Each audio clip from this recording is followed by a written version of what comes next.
Hi, and welcome back to Just One More Chapter with Emily. We've been reading The Interpreter by Brooke Robinson, a story that follows the life of Ravel Lee, an interpreter in London. She's also going through the process of adopting a 6-year-old boy named Elliot from the foster care system.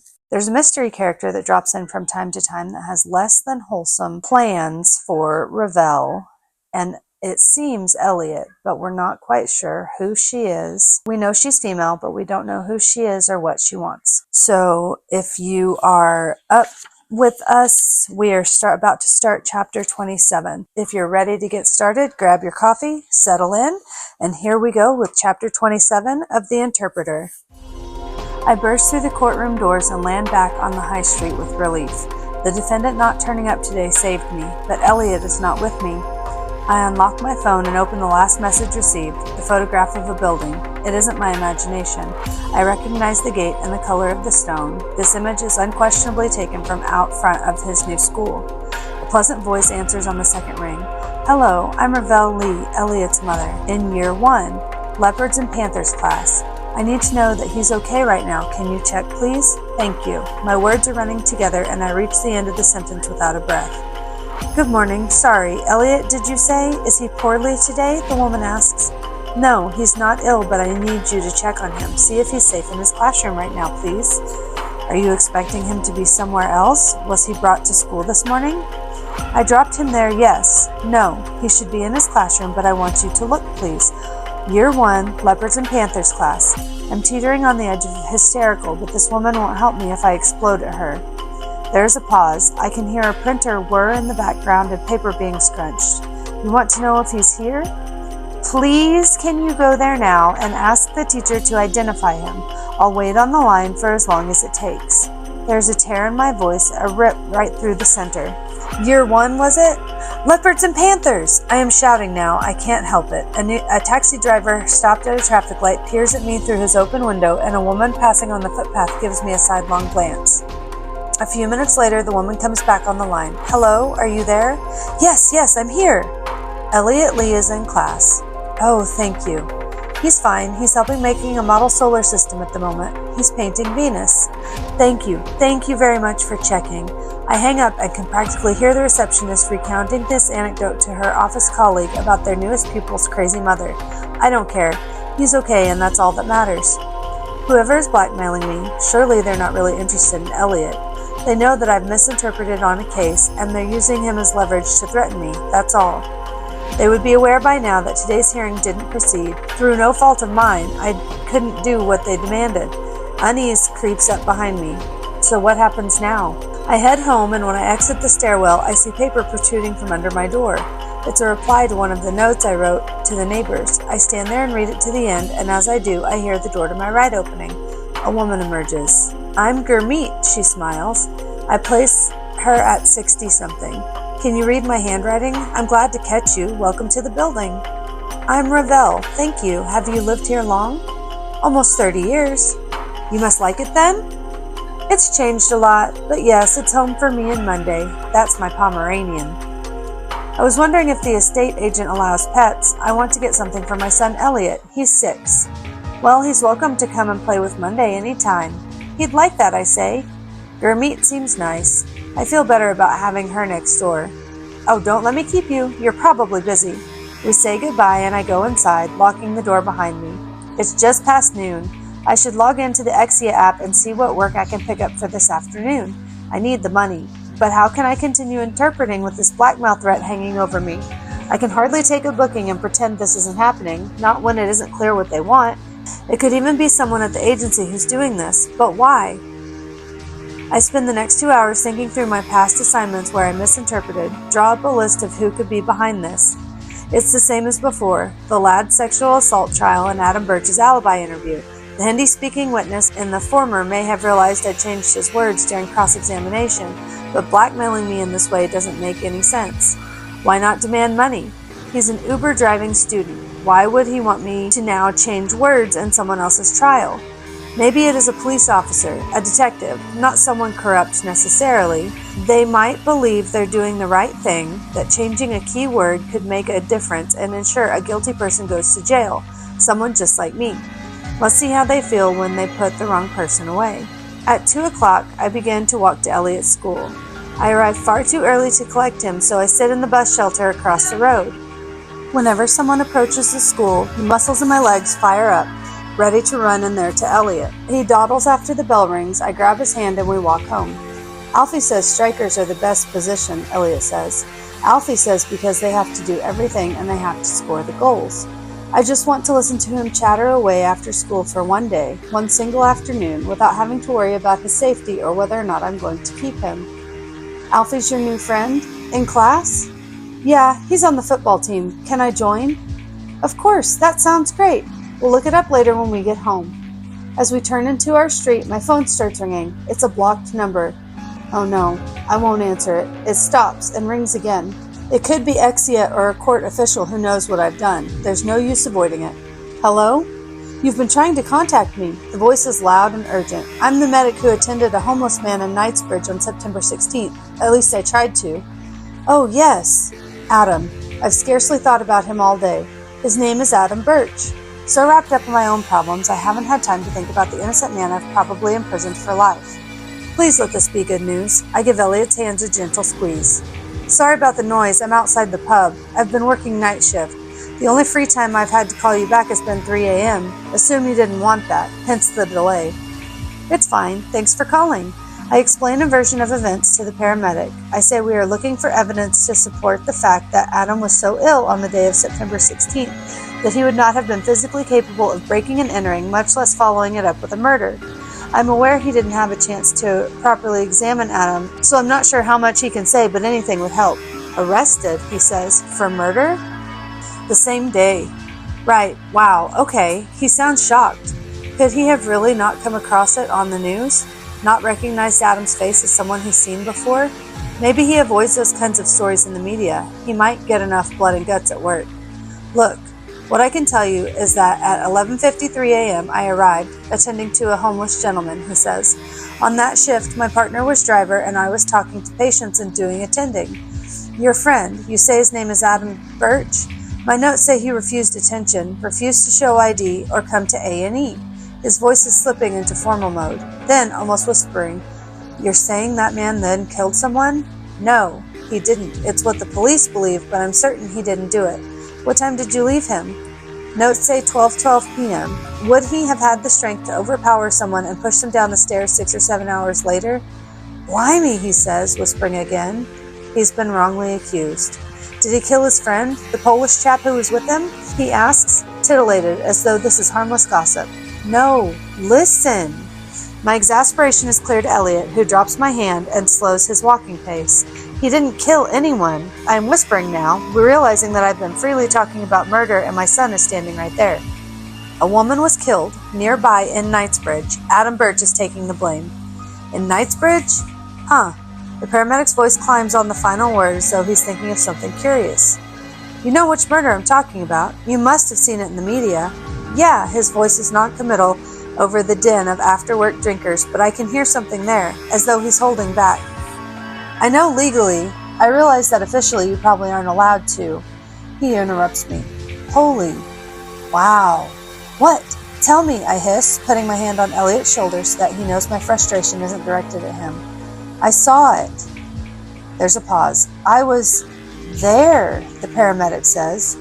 What do you mean? Reading my notes now, I'm putting 2 and 2 together. After I left your friend, I went back to base for a while. I was called out to Hyde Park then, right before the end of my shift, back to Knightsbridge to attend to a woman. Someone else in the house with her called 999. I couldn't pronounce her dead, but she was obviously... Look, my notes say purple plus plus plus. Purple plus means presumed dead. Basically, the more plus signs, the more presumed, if you get my drift. Sandra and Adam shared a paramedic. Are you saying you attended Adam that day and Sandra Ramos, the murdered woman? It looks like it. Right. Wow. He went from Adam and then to Sandra. You need to determine if the DNA was carried to the scene by someone else. Hispanic forensic scientist from the National Crime Agency job. The paramedic tried to treat Adam during his difficulty breathing episode. Then he attempted to revive Sandra. He touched them both. He transferred the DNA. The The paramedic's voice reverts back into formal mode. Look, there's a legal department. Your solicitor can make a request in relation to witness statements and police injuries. There's information on the website.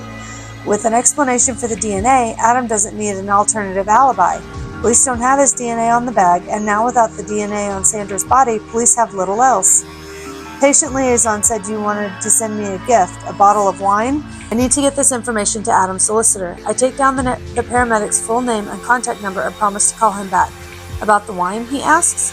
Sure, yes, I'll call you back about the wine. I hang up and turn to Elliot. I'm sorry, that was a man from work. I'm not angry with him. I'm happy, actually, because he gave me some good news. We are standing out in front of our flat now, and I unlock the door. Could this really be it? The key that all but forces police to drop their case against Adam Birch? Aside from going to Knightsbridge and hoping to run into him, I don't have any way of contacting Marius to update him. I still need to get this information to Adam's solicitor so he can present it to the police, and I have to do it without incriminating myself. I sit down and phone Adam's solicitor in Wood Green. I leave a voice message saying I work for the ambulance trust and give the name and contact of the paramedic I spoke to. I explain that he has just realized that he attended both Adam Birch and Sandra Ramos on the day of the murder and that the solicitor might like to investigate the possibility of DNA transference.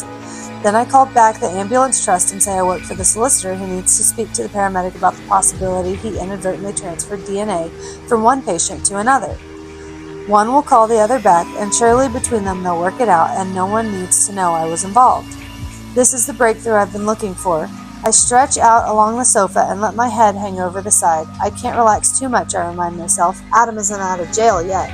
Doreen. I still haven't written back to her. I open Facebook Messenger and type. I don't allow myself to dwell on my sentences or choice of words. I just need to type, get everything down, raw and honest, press send, and bite my lip.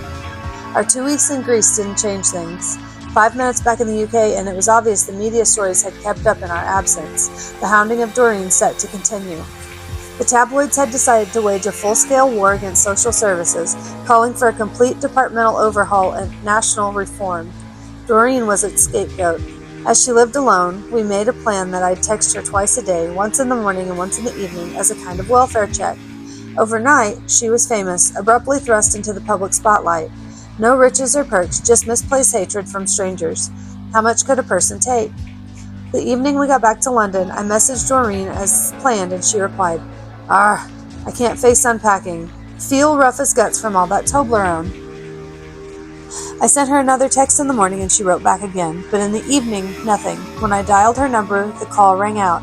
I left it overnight. I thought perhaps she was feeling better, and I didn't want to crowd her, especially since we'd been together almost 24 hours a day for the last 2 weeks. Another day passed without response, so I went to her house. How much? Doreen opened the front door only enough for her head to fit. How much did they pay you? Who? For the photos. Or do you mean who because you sold them to more than one newspaper? So many you've lost track. Doreen, what happened? You gave them to the Mail. Gave what? I don't even read the Mail. Is there an article? A new one about you? My mind raced to catch up. Was she talking about the photo of the dead little boy?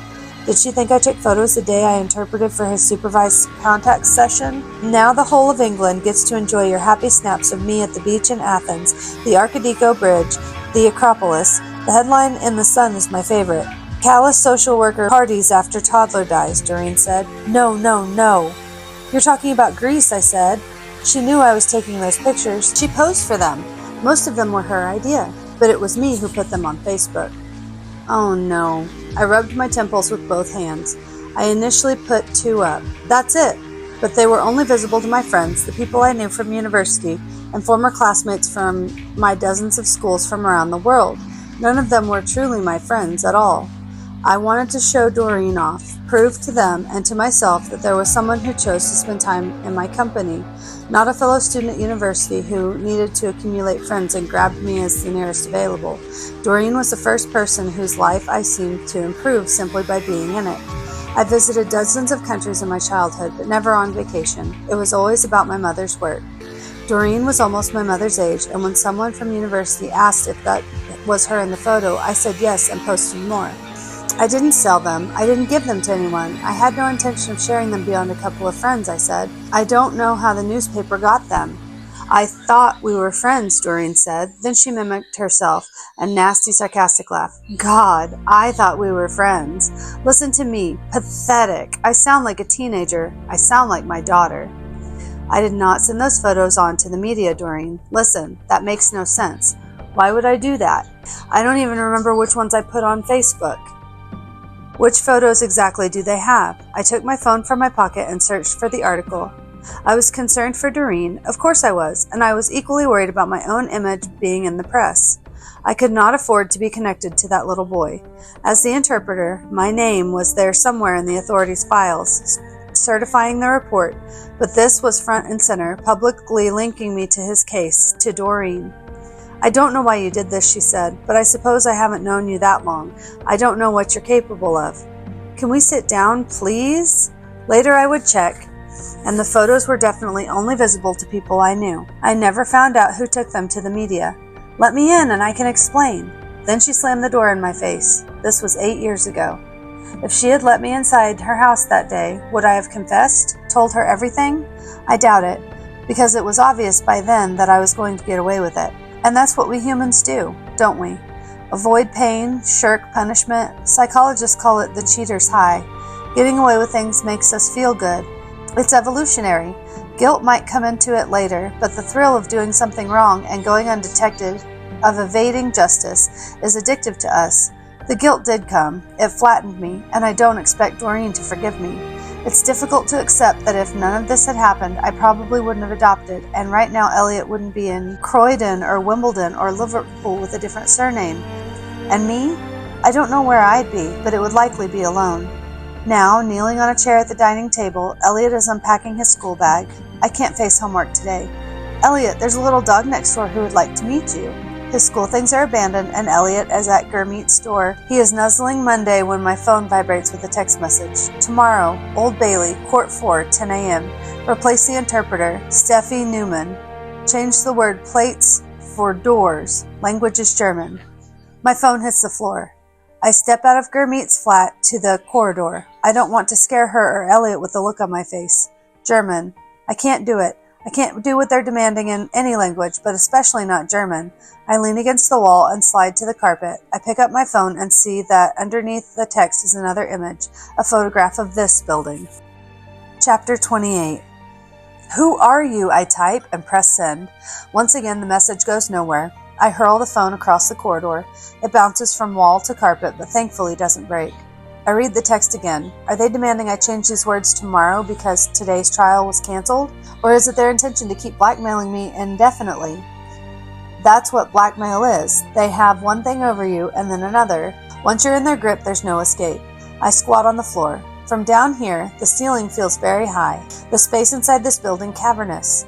12 floors, upward of 100 flats. We could vanish here, Elliot and I, disappear into the walls, and I'm not sure that anyone would even miss us. The person on the other end of the messages knows where Elliot goes to school, and they have our address that I've not given to anyone except the local authority. Is it the detective from Marius Dorobek's alibi interview who's behind this? It can't be Marius. The detective would have access to the council's data and could easily find my tenancy agreement for this flat and Elliot's school enrollment. When the detective saw the times were different on the signed alibi statement, perhaps he didn't assume it was the fault of the witness. Because he and I talked about whether or not Marius was telling the truth, and he told me about the DNA on Sanders' body, he might have concluded that I was playing vigilante, because maybe it's something that he's done too. I helped him close that case, and now he wants me to do it again? If it is him who's behind this, I wonder what he'll do when the new evidence is presented about Adam's DNA. I hope he doesn't try to stop his release. Whoever it is, this person knows where we live. They're making it clear that they can get to us, to Elliot, but the direct threats to my son have stopped. There have been no further balloons, no organ-stuffed toys sent to his school. The drug dealer never came to our door again, and I've safely received papers from the family court that weren't intercepted. Have Elliot's birth parents given up on harassing us just as the other threats have started? It seems too much of a coincidence. It has to be the same person or people behind all of this. But how could Elliot's pregnant mother or father from jail possibly know that I've misinterpreted? It doesn't make sense that they would want me to change words in a trial. And what am I going to do tomorrow? We're not safe here, and Elliot is not safe at school. I have to do it. There's no choice but to go to court and try to give them what they want. I step back inside our neighbor's flat. Gurmeet and Elliot sit on the floor, laughing as Monday the Pomeranian wags her tail and trots between them. I cast my eyes around the flat. It looks homely, completely normal and comfortable. Okay, Elliot, I say, we better make a start on dinner. Say goodbye to Monday and Gurmeet, and maybe you'll get an invitation to come back tomorrow. Oh, any time, Gurmeet smiles. Elliot walks ahead of me into our flat. Once he's out of earshot, I speak to our neighbor. I know this is weird, but I'm a single parent, so my options are pretty limited. I was wondering if you could look after Elliot tomorrow for about half a day. I need to work. In court, I'm an interpreter. Is there any chance you could help me out? Oh, she says, surprised. Well, sure, why not? I'll pay you, of course. No, don't be silly, that's not necessary. But is he not at school? The truth is, he's being bullied. I'm waiting to hear back from the local authority about an alternative school. I can't tell Gurmeet the truth. I don't want her to think I'm putting her in any danger. Oh, I'm sorry to hear that. He's such a lovely boy. This can't go on. I can't keep withdrawing him from schools and moving around. I think about my mother's apartment sitting empty in Singapore. Moving us there could be something to consider. Richard messaged me this morning trying to send me money, but I don't think cash is enough to get us out of this situation, at least not yet. I thank Gurmeet and we agree to check in with one another first thing in the morning. Then what happens after tomorrow? Elliot was removed from an unsafe birth family for a better life, and this is what I've got him into. He doesn't have a passport yet, so we can't go to Singapore. Whoever is behind this, they won't harm him, surely. That wouldn't achieve anything. But how can I take the chance? I sprint to my bedroom and throw clothes into a bag. I think through what else we need. Elliot's adoption paperwork, our identity documents, some clothes for him. Then I go into his room and open a drawer, stuffing socks and underwear and t-shirts into my bag. What are you doing? Elliot looks up from the bed where he's reading a book. We're going to take a trip, okay? A little impromptu holiday. What are you doing with my clothes? Well, you're going to need them, aren't you? Bring your book. Put some shoes on. We'll go out for dinner on the way, I say, adding a comb and 2 school books. He'll need something to do, wherever we're going. We're going now? He makes no effort to move from the bed. Where? I don't know. I have no idea where we could go, where they wouldn't find us. I don't even know who they are or why I'm so important to them.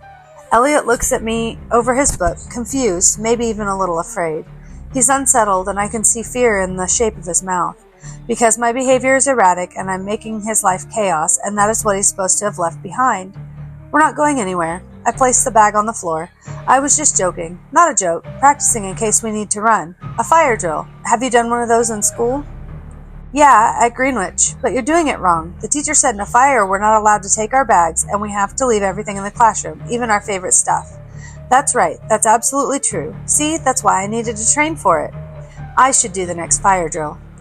I unpack the bag and return his clothes and things to their place. Agreed.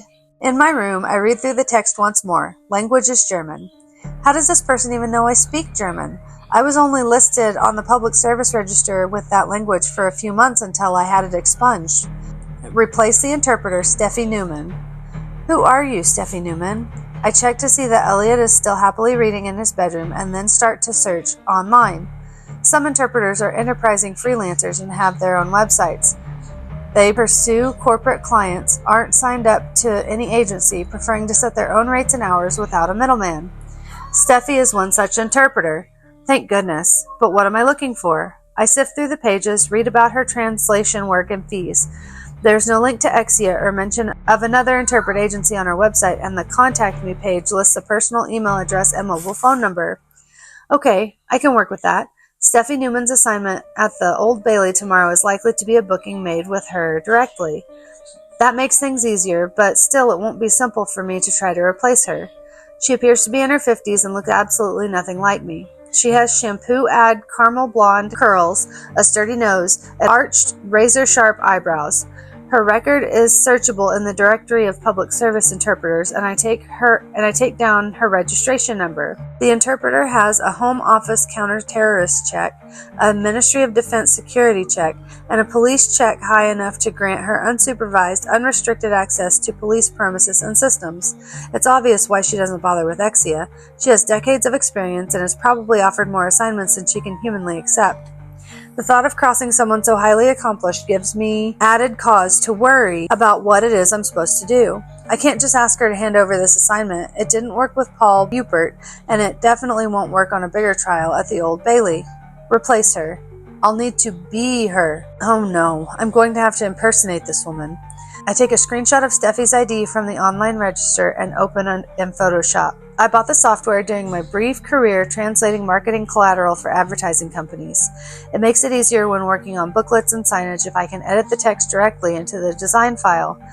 But I have no training in this program and use it so rarely that each time I open it, I'm forced to relearn everything from scratch. The cursor flickers around the screen and I cannot remember how to do this. On YouTube, I jump from one tutorial to the next until I figure something out. Eventually, I go back into Photoshop, play around with the tools until I find the right shape, create a black box where Steffi's image is, and insert over the top the photo from my own ID card. Then I lower the resolution so the whole identity card is slightly fuzzy, and save it as a JPEG to my phone.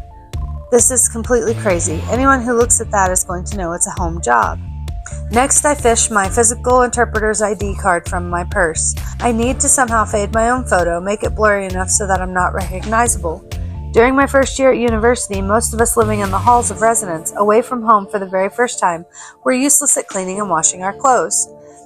The best of us put our jeans through the machine once a term, inevitably forgetting to sift through wads of tissues and nightclub ticket stubs from our pockets, which would disintegrate and render the wash almost entirely pointless. We'd also forget to take out our student ID cards. It was a joke on campus that every first-year student who lived away from their family had a ghost ID card, their plastic photograph faded beyond recognition, their name and student number bleached from unplanned rides in the washing machine. When you presented it to a librarian or a security guard, they'd sigh and recommend you pay for a new one. It seemed so innocent. We hadn't deliberately tampered with our ID cards, we were just helpless. But as identity documents, they were almost interchangeable. If I left my ID card at home, I could simply use someone else's. Yes, that's what I'll do. I'll drop my real ID card into the washing machine and turn it on. Let's see how it looks after a 30-minute cycle with plenty of suds. While I wait for the machine to finish, I look up the Old Bailey court listings for tomorrow. Most of the cases are murders. 2 with knives, 1 with a machete. 1 trial for death by dangerous driving. 1 of corporate blackmail, the company name suppressed for legal reasons. 1 for a supply of a Class A drug. Court 4. Trial of Christopher Ball, accused of attempting to murder former business associate Boris Warrens. From the names, I can probably assume that the victim is the German party, and so I'm likely interpreting for a prosecution witness of some kind. The blackmailer could be offering up my service as a corrupt interpreter for money, telling the defense I can be bribed into helping them secure an acquittal. That would make sense. Steffi Newman is interpreting for a prosecution witness. My blackmailer wants me to undermine their testimony to aid the defense. But how does that connect to Elliot's adoption, to his birth family? A look through the trial listings for the past week shows 2 previous mentions of the Ball case. Tomorrow is day 3 of the trial. Even if I can somehow pretend to be Steffi Newman, I can't just go in there and speak German. I'm not sure my body would obey. When the grandmother and child went missing at Thorpe Park, I wanted to help, but I couldn't go through with it. Although I haven't spoken it for a long time, I've inevitably been exposed to the German language. Smatterings of sentences caught on TV, residue of strangers' conversations while walking around central London. I've read the headlines in Der Spiegel, in the newsstand in Canary Wharf that used to sell international newspapers. But 8 years ago I promised myself I'd never speak it again, and I've stuck to that commitment. Ich verspreche, I say under my breath, I promise. Then I say it again, and again, raising the volume a little each time. My cheeks pull taut to make the proper sounds, muscle memory gradually returning. German comes from the back of the throat. It's a language that requires confidence. It gives you confidence because it is commanding and authoritative. No nonsense. I love how orderly it is, rules-based and tidy. Learn the correct format and off you go, and you know what to do. English is a cruel language, the one that tries to trip you up with endless exceptions to the rule and random variations that are illogical. Bully boy, dominant English, you think you rule the world. Out of the washing machine, my interpreter ID card is scuffed and the details of the photograph rubbed away, but my registration number and Ravel Lee remains quite clear. My signature is also still visible. I toss it to the floor in frustration. There's no way I can pull this off. I suppose I can try the washing machine one more time. My ID card goes back in for the heavy-duty cycle. The next wash seems to do the trick. A butter knife scratches away the final telltale letters. It slips a few times and nicks the surface of my skin. This will have to do. The ID card looks terrible, but I can't think of any other way. A scraping at the front door triggers all of my senses. Though through the peephole, a woman is there manipulating the bolt. My breath catches as she takes something from her hand and jams it against the handle. I keep my eyes tight on the woman as I lean toward the kitchen worktop and reach for a heavy pan drying on the rack. It's a woman who's doing this, my blackmailer. A relative of Elliot's? Is this his mother? I have to call the police, and I'll have to tell them everything. I might go to jail, but at least Elliot will be safe. My fingers lock around the handle of the pan. It's the wrong flat, you stupid cow. The man appears in the peephole, pulling the woman back.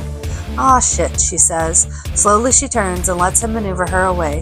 One boot on her foot, the other in her hand, which jerks across her body as she sways down the corridor. My pulse cools. They're drunk. They're both drunk. They live in one of these flats and they got the wrong door. They're not after us. I hold the pan to my temple and let the chill of the metal soothe me. And that was the end of chapter 28. Typically, this would be where I would end because reading 2 chapters is about the appropriate length. But we're close enough to the end, and I'm so anxious to get through this book and figure out all the details that we're going to read just one more chapter. Chapter 29. Over breakfast, I explained to Elliot that he can't go to school today because there is a teacher's planning day. No one said yesterday, he says. I know. I think everyone forgot.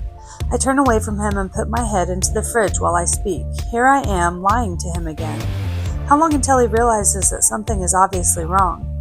My aborted plans for us to flee yesterday, the fake fire drill excuse that I'm not sure he fully bought.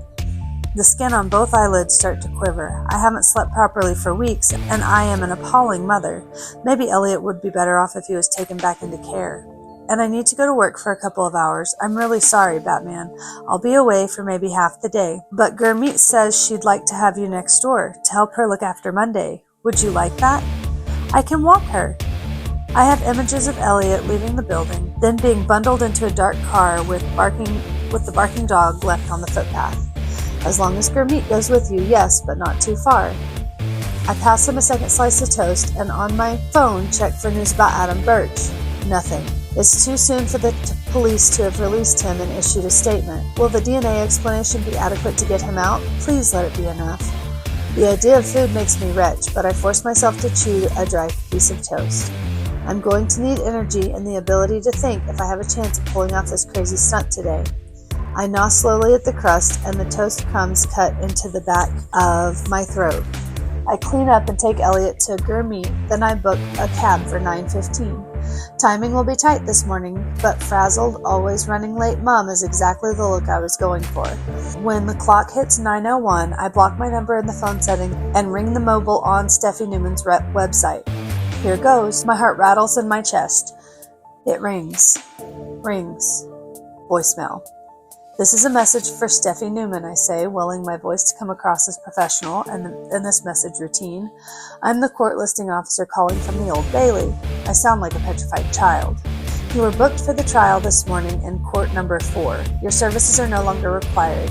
You'll still be paid for the half day. If an interpreter is needed at a later point in the hearing, I'll call you again. Thank you and apologies for the inconvenience. End call. My blood pressure soars. That sounded okay in the end, I think. Steffi will be annoyed as she's going to be on her way to court by now. She's probably in a subway tunnel without phone reception. Last-minute cancellations happen all the time in court interpreting, and there's no reason for her to think this one is unusual. Shit. A voicemail. I didn't even put on an accent. If something goes wrong today, I've left recorded evidence in my own voice. The top half of me sags onto the kitchen worktop. It's too late to worry about that now. I just hope that Steffi gets the message in time and doesn't show up.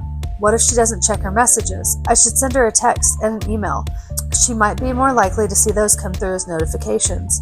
I should have thought of that last night and set up a fake email and phone number somehow. Too late. I squeeze my hands into fists. There's no way I can figure out how to do either of those things in the next 5 minutes. My eyelids are still quivering, faster than before, as though there is a tiny heart under each one, pumping to stay alive. Visions of the real interpreter turning up to court play in front of my eyes. I can't freeze if that happens. I must not let myself panic. So, then what? I'll stick to my story. My name is Steffi Newman. Steffi is a very common name in Germany, as is Newman. I'll insist that I'm Steffi Newman too, and that this is all a bizarre coincidence, and then I'll quickly get the hell out of there. My taxi is here. The journey is interminable. When the car comes to a stop, I don't want the door to open. I can't go through with this. My legs are refusing to work properly. At the curb in front of the Old Bailey, the driver is staring at me and asking what's wrong. I pay and push myself out. I untuck my shirt and ruffle my hair. Court 4 is in the older building, and I barge through the entrance. Morning, I say to a security guard, thankfully not one I've seen before. Oh my god, I'm an interpreter. Court 4, I'm running late. I show my badge and flash my laundered ID card in one swift motion. Went in the washing machine with my son's things. I say, I've ordered a new one. Oh my god, I am late, aren't I?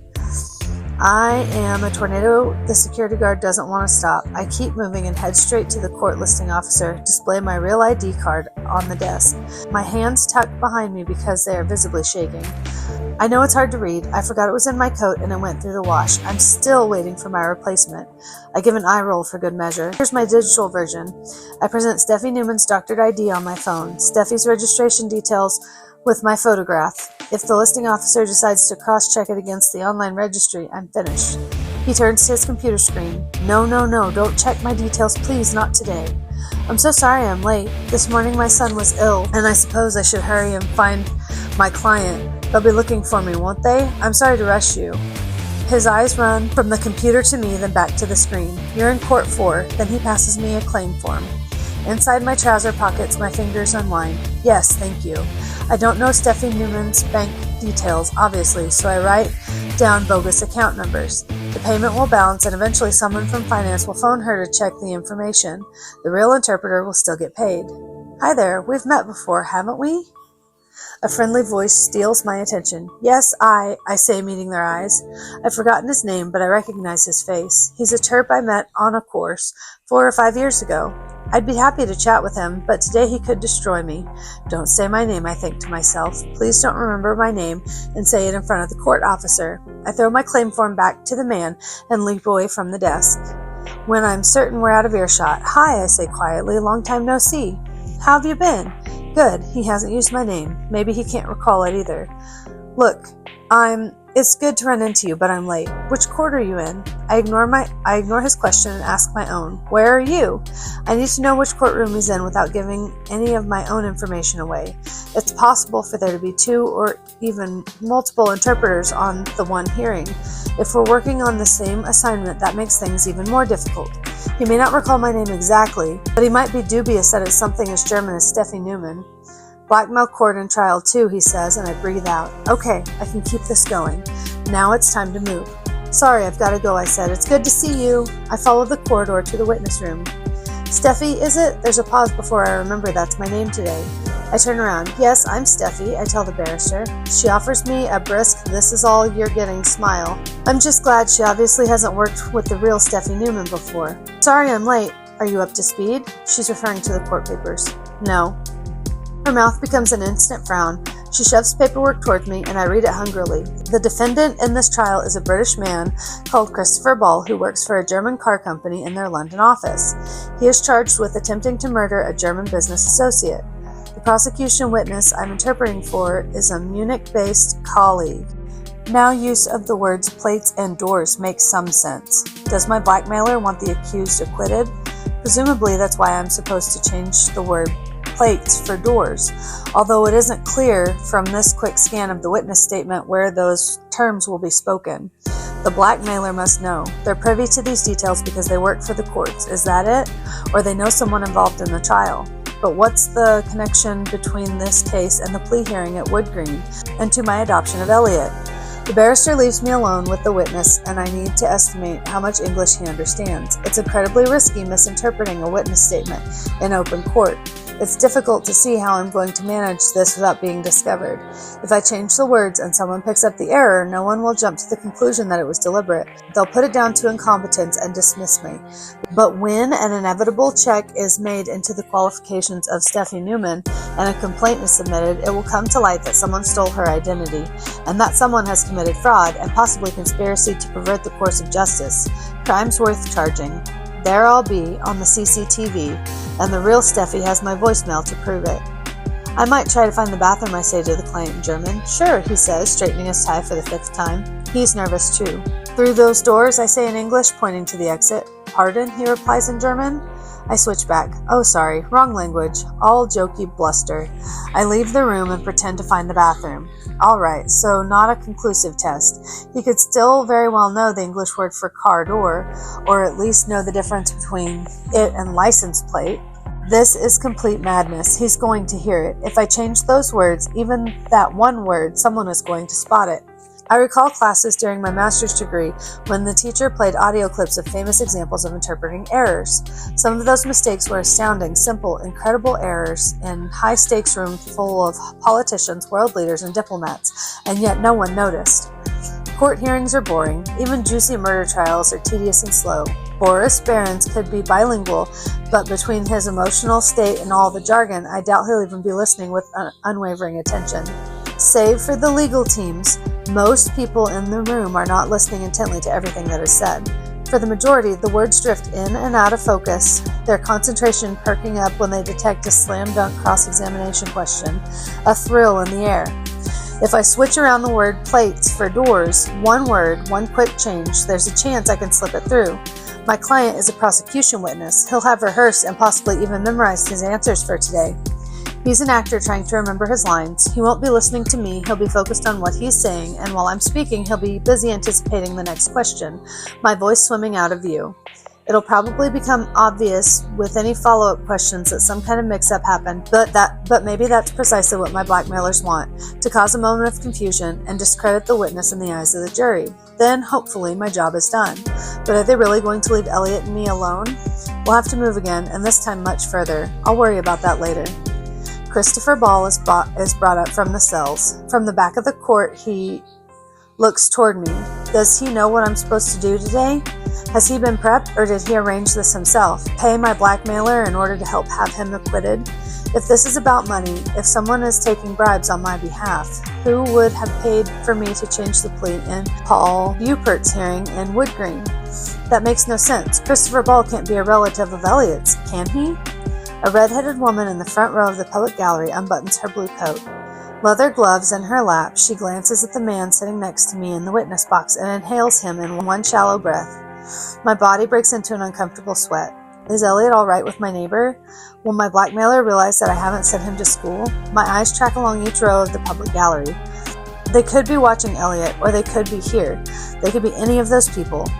I do my swearing in and translate the judge's remarks into German, hushing the words into my client's ear. He answers the first question, and my voice splits as I repeat the response in English. Ushers, please get the interpreter some water. I am so dizzy I can't tell where the voice is coming from. A glass is pressed into my hand, and miraculously, it finds my mouth. Then the second question. I interpret accurately, my full German vocabulary flooding back. The third question, no mention of plates or doors. Your Honor, a barrister says, a matter of law has arisen. The Whigs approach the bench and speak in a tight huddle. A minute passes, and then another. This is purgatory. I'd rather get this over with and be sent straight to hell. Court adjourns, the judge booms across the room. Lunch. Thank goodness. I can't wait to get out of the courtroom. On my feet, I move quickly to the exit. But I don't want to go right outside onto the street. I feel suffocated and can't be around people right now. The urge to be alone is irrepressible. I look for the restrooms. When I reach the front of the line, I rush into a stall.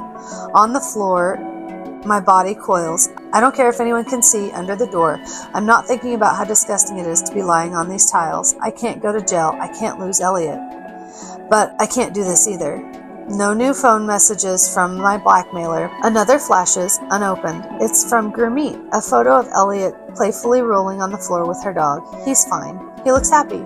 I can almost kiss the scrungy floor. I yank myself up onto my elbows. I'm all right. I can survive this, I tell myself. One more day. This afternoon. I'll change those words and I'll stay safe. I won't be caught. I'll be clever and choose my words carefully, and by tomorrow my blackmailers will be satisfied and this will all be over. It has to be. I exit the bathroom stall and rinse my hands in the sink. A long line snakes out of the ladies, not helped by me occupying one of the stalls for the last 10 minutes. I hear a German accent. The red-headed woman from the public gallery. The timetable for the legal ethics seminar is ridiculous, she says. Her accent is German, but she speaks English plain and clear. Have you finished the essay yet? Her friend asks. I started yesterday. She shrugs her shoulders. I'll do an all-nighter, a law student. She's bilingual. Alarm flares in my stomach. I insert my palms into the dryer. There's every chance after this break she will go home or into the public gallery of a different courtroom.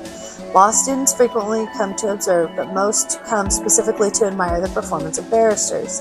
Even if she does return to my courtroom, it's possible she won't listen closely enough to detect my word change. But she's a student. She's here to study and to learn from other people's mistakes. My hands are overheating in the dryer. I whip them out. I lean close to the mirror. Breath from my nose fogs the glass as I look myself deep in the eyes. And that's the end of chapter 29. Don't forget to like, subscribe, and hit the notification bell to learn more about what happens to Ravel and Elliot and who our mystery character might be. Thank you so much for being here. I'll catch you guys on the flip side.